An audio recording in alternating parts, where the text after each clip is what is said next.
So Drake's long-awaited Iceman project has finally arrived. And with it, he released 2 additional projects, Maid of Honor and Habidi. I haven't listened to either one of the side quest projects. I will eventually get around to it, but for now, we're gonna focus on Iceman.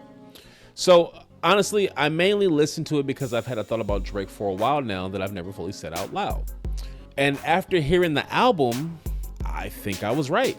Because the weird thing about Iceman is that it isn't a bad album. It isn't.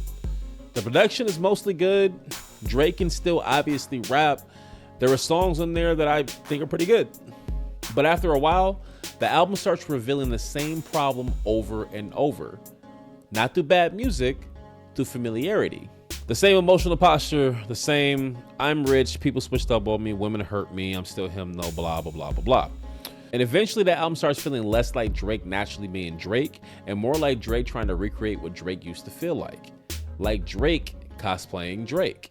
The intro starts with betrayal again, people switching up, somebody selling an OVO chain or something because they're broke or something. Then later it's more relationship drama, girls cheating in houses he bought, trust issues, disloyalty. Then there's songs where the beats are genuinely hard, but emotionally they feel frozen in time. You have the future style records, and then you have the sicko mode style beat switches. Then there's moments where the influence becomes impossible to ignore, like on Little Birdie. That record doesn't feel inspired by Kodak Black. It feels like Drake fully slipping into Kodak's cadence and phrasing for an entire song. And again, the frustrating part is it's not even bad. The music is mostly fine.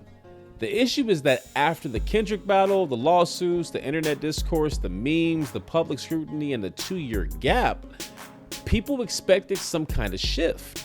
Instead, Iceman often sounds like Drake doubling down on the exact version of himself people were already starting to question before the Kendrick battle even happened. And that's why I thought it was both funny and ironic that Family Matters came on after the album was finished. Because for all of the criticism that record gets, Drake sounds like he's fully committed. Like he genuinely believed he was about to walk into that battle, overwhelm everybody involved, and walk right back out untouched. And when you hear Iceman right before it, the difference becomes really hard to ignore. Because removed from the chaos of the moment, Family Matters is a really strong record. The entire thing felt like Drake decided, all right, enough playing around. And that's what makes what happened next so psychologically interesting, because it didn't work. And one of the biggest artists ever throwing a full force punch somehow became a side note within hours. And in my opinion, I think there's a world where that changed the way Drake approaches music permanently. Because when somebody puts that much effort into a moment and still watches it fail publicly, sometimes the response becomes, yeah, I'm never throwing myself into something like that again. And once that possibility gets in your head, a lot of the newer music starts sounding different, like somebody protecting themselves from ever losing control of the room that badly ever again.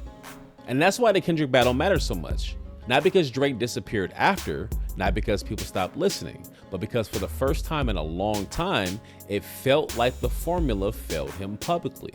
And once people saw that happen, something about the music didn't feel the same. Not because Drake suddenly became untalented, but because the confidence underneath the music doesn't always feel authentic anymore. And after hearing Iceman, I really do think Family Matters might have been the last great Drake song. Or at least, the last time Drake sounded fully willing to throw himself into a moment without protecting himself first. So, what do you all think? Do you like the album? Do you like the 2 side quest projects? Do you like this era of Drake? Let me know in the comments.